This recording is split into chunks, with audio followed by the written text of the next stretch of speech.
We are going to start with The Great Gatsby, Chapter 1. Your teacher will likely have you take a look at this quote on the first page. This is called an epigraph, not to be confused with an epitaph, which is something we put on a gravestone, and not to be confused with an epigram, which is a funny saying or a poem that represents an idea. There will actually be an epigram later on in this chapter. An epigraph is a quote that is used as a little introduction to a text. It is written by another author. The other author here is Thomas Parke de Villiers. Now, Thomas Parke de Villiers is actually not a real person. In fact, he is a fictional character in one of Fitzgerald's other books called This Side of Paradise. In This Side of Paradise, a student at Princeton has a friend named Thomas de Villiers, who he believes is not a very good writer. De Villiers is a poet, and the main character thinks that his poems are shallow and do not display the true problems in society. People who read Fitzgerald during that time would have known about this character. We can take this quote as a hint that Fitzgerald will show the true problems in society through this story. So take a look on each of these pages as I go through them to what my annotations are. I will talk about many of them in detail. Others you'll just have to make note on your own. The beginning of this book opens with the narrator, Nick, telling us a little bit about himself. He is somebody who has empathy. Because he has empathy, people confide in him. That is what this whole first page is about. And he has heard a lot of wild stories from people who he hardly knows because people see him as trustworthy and as somebody who is willing to listen and who cares about them. The next two pages, we get a little bit of a sense that Nick is not only empathetic, he also has limits to how much he will tolerate. He does believe that reserving judgments is a matter of infinite hope, which you can see right here, and I have circled that word hope because it's a word that comes up again and again. He also says that when he came back from the East, he felt he wanted the world to be in uniform and at a sort of moral attention forever. He wanted no more of the riotous excursions with privileged glimpses into the human heart. So this is what he experienced when he was out in New York. He decided he didn't really like knowing all the things about the people who he met. There's a contradiction here, though. In fact, I've written contradiction along this entire paragraph because Nick is very conflicted about his opinions about Gatsby. Gatsby represented everything that Nick scorned, and yet Gatsby also had an extraordinary gift for hope. So both Nick and Gatsby have hope, and Nick believes that it is what preyed on Gatsby that actually made Gatsby who he was, that maybe at his heart he was a better person than in the way he acted. This page has a lot of things underlined that are often on reading quizzes. Nick is from the Carraway family. The Carraways are people who lived in the Midwest, and the generations before him, his grandfather, his father, they ran a wholesale hardware business. Nick went to Yale University, which is also where his father went. When they reference New Haven, that's basically where Yale University is, and so they call it sort of by the town's name versus saying Yale University, but that's what he's talking about. He also says that he served in the Great War, that would be World War I. And when he came back from World War I to the Midwest, it seemed like the Midwest was sort of boring. So he decides to go out east. And when they say out east, they mean New York City. So in 1922, he moves to New York City. Here we have some basic information about where he lives.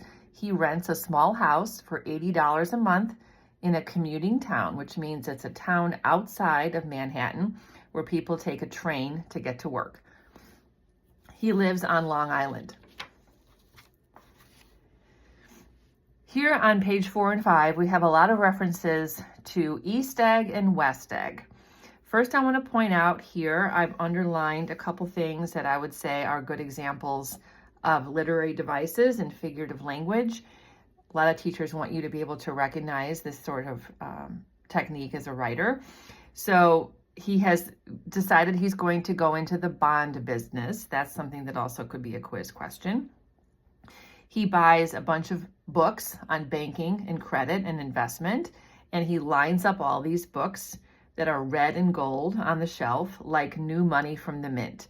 So this simile here just reminds us that money is a big part of what it means to be successful, and it's a very central value to the people in this story. We also have down here that other word I told you about, epigram. He says that he was going to go back to all such things in life and become again that most limited of all specialists, the well-rounded man, which sounds sort of ironic. You would think if you're well-rounded that you know quite a lot of things, but he's saying if you know a lot of things that you become like you don't know enough about any one thing. This isn't just an epigram, which is what he's referring to here. Life is much more successfully looked at from a single window after all. So he's thoughtful. Nick thinks a lot about the meaning of his choices and what it is he wants to do. And he believes that becoming a specialist is actually a good thing. That, you know, if he sort of has an identity through his work, that that's like looking through a single window. It's sort of a metaphor there. On this page, he talks about where he actually lives, and he describes these neighborhoods as being called East Egg and West Egg. And a lot of people get confused by this description of these enormous eggs. These enormous eggs are not actually eggs. They are just the way the land is shaped. These are real places on Long Island. East Egg is the same as Cow Neck, and West Egg is the same as Great Neck. These are two peninsulas that stick out and border Manhasset Bay on the north side of Long Island. This area is not as far out on Long Island as the Hamptons would be, which is where we think of our richest Americans living today. These areas are directly just a little bit east of Manhattan and just a little west of them, heading back in towards Manhattan, is Flushing, Queens. So you're not too far onto Long Island when you are in this area. During the 1920s, this was the place to be. These two neighborhoods are where all the people who had a lot of money went. So what's important here is how they're categorized. West Egg, which is where Nick lives in his small bungalow, is what's called the less fashionable area. And what he means by less fashionable is that the people who live there are what we call new money, in the sense that they didn't come from money. Their families ahead of them did not have money. They have recently made it on their own, and they don't really have very good taste. Gatsby's mansion is also on West Egg, so we can now categorize Gatsby as new money. East Egg is where the old money is. And this is where, you know, oil men and the people who first came to this country made their fortunes. This is where they lived. It's not, I mean, we should definitely notice the fact that East Egg kind of goes with the East Coast and West Egg kind of goes with the West Coast, because truly in this country during that time period, the people who had the old money tended to live in the East Coast, and the people who had the new money tended to live on the West Coast, or maybe in the Middle West, which is where Nick came from. So they are sort of making a statement here about just how wealth was distributed across the country and how people made their money during that time. He is now going to go, Nick is, and have dinner with Tom Buchanan and his wife, Daisy. Another quiz question. Daisy is Nick's second cousin, once removed. He also had known Tom in college. They had just moved to the East Coast from Chicago. This is important here. Tom Buchanan is somebody who we could say peaked in college. He was quite a big deal at Yale, and he had like the most money of anybody on campus. In fact, he even brought his own polo ponies from Lake Forest when he was there. He's not really sure, Nick's not really sure why the Buchanans came to the East Coast, and he's also wondering if they will actually stay. Here we have some irony. He mentions the fact that he's going over to East Egg to see two old friends whom he scarcely knew at all. So obviously, if they're on East Egg, they come from old money. Here we have a lot of underlined references to color. Fitzgerald uses a lot of color as a way of symbolizing his theme. The colors that we see on East Egg, where the old money is, are going to be red and white. The colors we see on West Egg, where the new money is, are going to be silver and gold, or yellow. We'll see lots of yellow too. So we have a reference to a red and white Georgian colonial mansion, which is where they live. This whole section here I've marked with a note that it's personification. It's a wonderful description of the way that the grass kind of runs up towards the house. So it's an example of what makes Fitzgerald a really wonderful writer. Here we have some vocabulary that you might need to know. Tom is described on this page as someone who's 30 years old. He has a hard mouth and a supercilious manner, which means a superior manner. He has arrogant eyes. It looks like he's leaning aggressively forward. He has a pack of muscles that shift when he moves. He has a body capable of enormous leverage, a cruel body. So these are important descriptions of Tom that could end up on a reading quiz. Also, when he talks, his voice has fractiousness in it, which is like irritability. Like he has sort of an irritable, cranky sort of way of presenting himself. And he was not liked very much in college, apparently, either. He's restless. And then we see again that there's a reference to the home, which is bright and rosy colored. So as Nick walks in the house with Tom, they enter this living room, and we have lots of description here about how white the room is. It has a wedding cake ceiling. It has a wine-colored rug. There are two women in the room, and this is a nice description of how the women are airy. Their dresses are floating and sort of chiffon-like. And then when Tom walks in the room and shuts the windows, all the air sort of dies down and the energy changes significantly. So it's a very creative way of showing that Tom sort of takes the life out of the space. So one of the women is Daisy. The other woman is a stranger to Nick. She's extended on a sofa and she's motionless. And a lot of students struggle with this description. She has her chin raised as if she were balancing something on it, which was quite likely to fall. That's a simile. She's not literally balancing anything on her chin, but she's sitting in a way where she kind of looks aloof or disinterested, and she has her head up. So she's very elegant and not very focused on the people around her.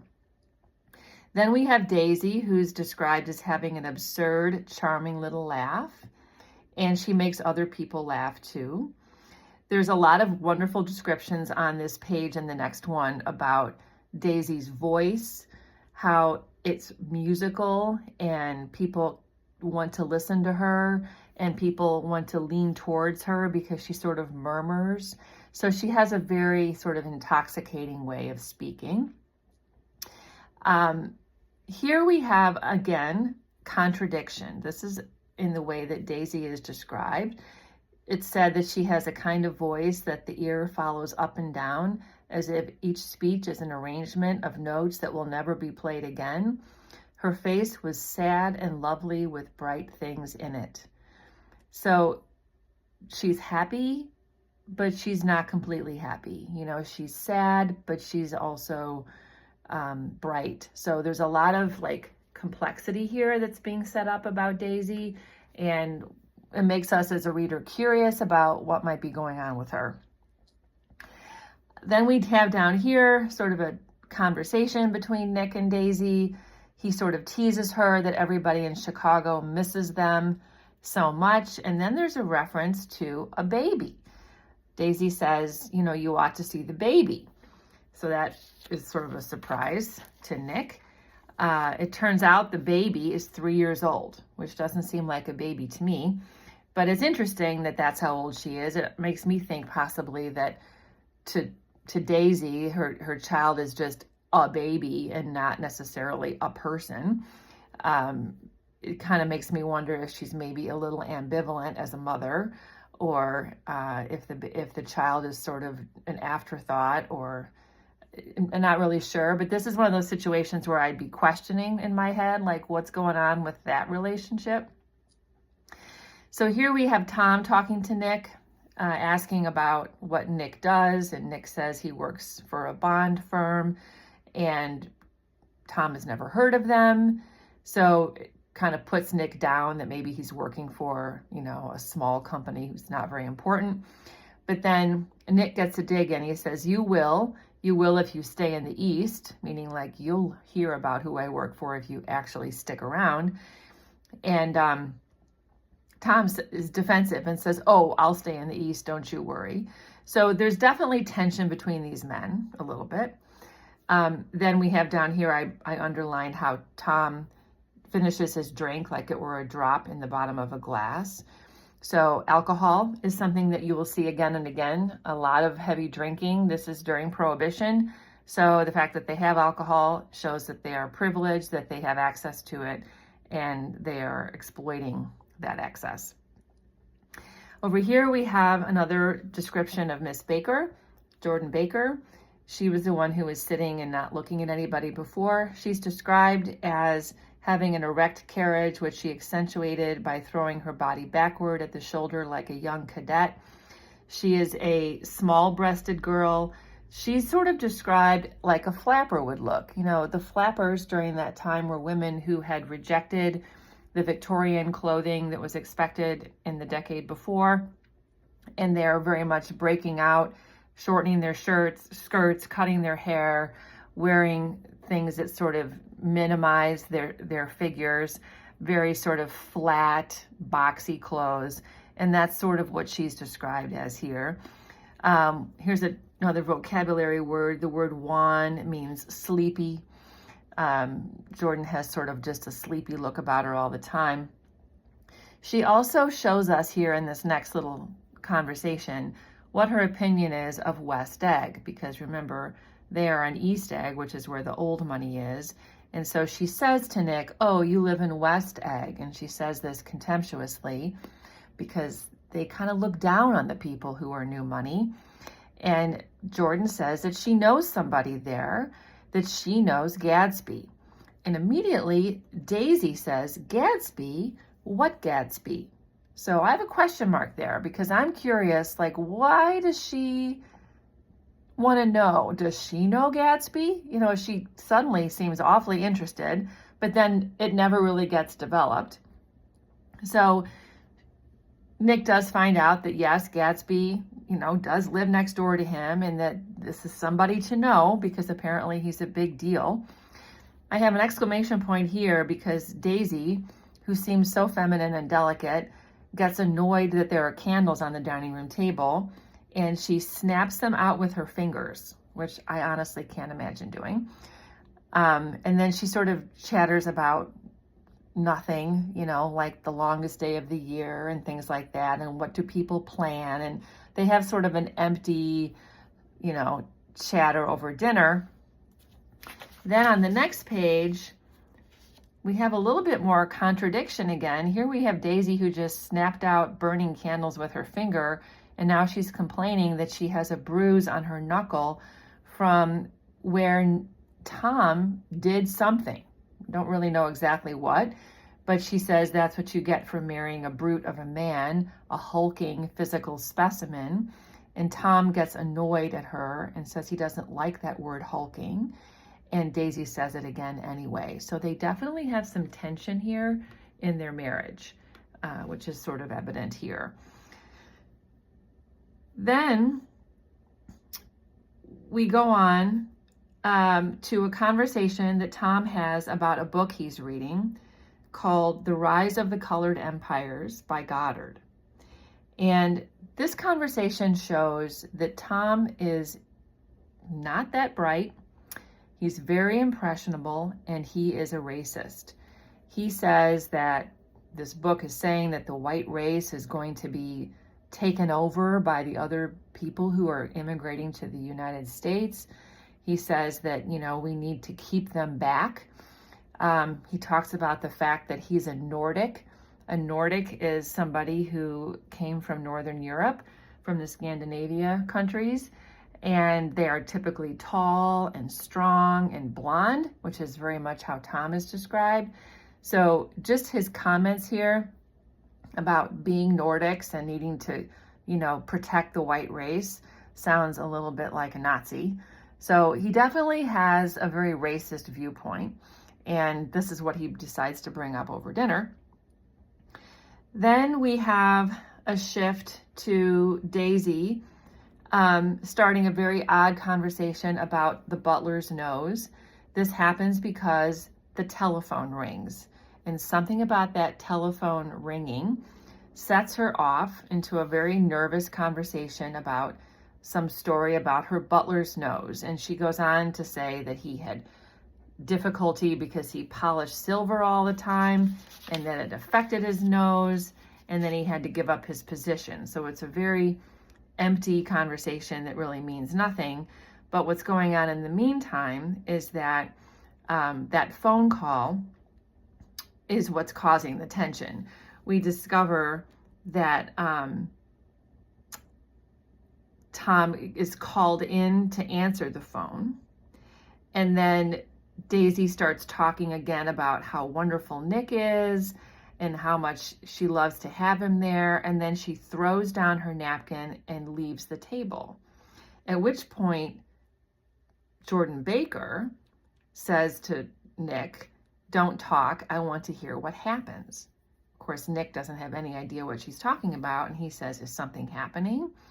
And then we discover that Tom has some woman in New York. So Miss Baker says she might have the decency not to telephone him at dinner, don't you think? And then back comes Daisy saying it couldn't be helped, with a tense gaiety. So I have a question mark here. I'm like, this poor woman, she knows that there's a girlfriend calling. She gets up from the table and she goes to her husband who's talking to this girlfriend. Then she comes back and says it couldn't be helped. And then she talks about how a song is romantic, and she tries to sort of like connect with Tom over romance, which obviously doesn't seem like it's probably going to work. Then the phone rings again, and Daisy shakes her head that he is not to go answer it. So we have a lot of conflict here going on between the two of them. And then we also have conflict here with Nick. Nick is very uncomfortable in this situation. He says he is conscious of wanting to look squarely at everyone and yet to avoid all eyes. I couldn't guess what Daisy and Tom were thinking, but I doubt it if even Miss Baker, who seemed to have mastered a certain hearty skepticism, was utterly, to put this fifth guest's shrill, metallic urgency out of mind. To a certain temperament, the situation might have seemed intriguing, but my own instinct was to telephone immediately for the police.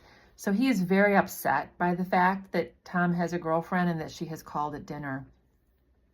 So they go on talking through this meal, and eventually there's a break, and Nick and Daisy go outside by themselves to talk. And at that point, we have a conversation where Daisy says that when her little girl was born, she cried. She says she wept. And then she said, "I'm glad it's a girl, and I hope she'll be a fool. That's the best thing a girl can be in this world, a beautiful little fool." Then she says down here that she's so sophisticated. So what she means here is that she is sophisticated because she knows that her husband is having an affair. And she's hoping her daughter will be a fool so that if her husband ever has an affair, she won't know it, because that hurt is so much of a burden. So again, Nick is really put off by this conversation. He feels like she's being insincere. He doesn't feel like He wants to be part of this society that she and Tom belong to. Then we have another reference again to the crimson room bloomed with light. Again, the red and the white that sort of is a symbol for this old money. And they sit and they read the newspaper out loud. And then Miss Baker says she has to go to bed because she has a tournament tomorrow. And what they mean there is that she has a golf tournament. So Miss Baker is a golfer. And this is right about the time that Nick realizes who she is. And he says, "Oh, you're Jordan Baker." And he remembers that there'd been a story about her that was critical and unpleasant, but he had forgotten what it was. So again, like, we don't know what it is that Jordan Baker did that was maybe, not a good thing as a golfer, but we'll find out. So every time you have a question, doesn't mean you're supposed to know the answer. Sometimes you will find out later in the story. So down here, after Miss Baker goes to bed, we have a conversation with Tom that indicates just how men felt about women during that time. A lot of women in the 1920s were stepping out on their own. They were getting their own jobs. They were choosing not to marry. They were getting divorced. And Tom is still of the mind that women should be taken care of by men. And so he says, they shouldn't let her run around the country this way. And Daisy and Tom feel like they have to take care of her because she's a single girl by herself, when in fact, probably that's not what's needed at all. We also find out, and this is a quiz question, that Daisy is from Louisville, Kentucky, and that Jordan and Daisy were friends when they lived in Louisville. And again, we have a lot of reference to the white girlhood. They're beautiful white. So white, not only the color of purity and another color that represents this old money, but also the white supremacy aspect that we had sort of introduced by Tom earlier. So Tom actually asks Nick if they had a heart-to-heart. He and Daisy had a heart-to-heart outside, because I think he knows that Daisy probably told Nick about the fact that there's a girlfriend. Of course, we know what the conversation was, but we also know that Jordan Baker told Nick that there's a girlfriend. But Tom is aware that, they could have been talking about him, and he is, self-conscious and a little bit defensive. Then they sort of turn their attention, Daisy and Tom, back to Nick and confront him about whether or not he was engaged to a girl back home in the Midwest. And they both say that they had heard it and that they were sure it was true. And Nick says, "No, I was not vaguely engaged." He had no intention of being rumored into marriage, but clearly he had a girlfriend. So it makes us wonder how that ended, if that girl is going to come back later, or if he truly walked away from that relationship. Don't really know at this point. At the end here, we have contradiction again. We have a lot of inner conflict that Nick is experiencing. He says, "I was confused and a little disgusted as I drove away. It seemed to me that the thing for Daisy to do was to rush out of the house, child in arms, but apparently there were no such intentions in her head. Women could leave their husbands in those days, but you can imagine, she wouldn't have that money anymore if she left him." So Nick is uncomfortable about this. As he goes home, he's standing outside his little bungalow house, and he looks across to the major mansion next door, and he sees a figure had emerged from the shadow of that mansion. And we have a new color reference here, the silver pepper of the stars. So just reminding you that the silver and the gold are typical colors of the new money. And Nick realizes that it's actually Mr. Gatsby who's standing out there outside his mansion. So Nick thinks about calling to him because he'd like to introduce himself, but then he notices that Mr. Gatsby has stretched out his arms toward the dark water in a curious way, and as far as I was from him, I could have sworn he was trembling. That's a little strange. So Nick decides not to say anything to him.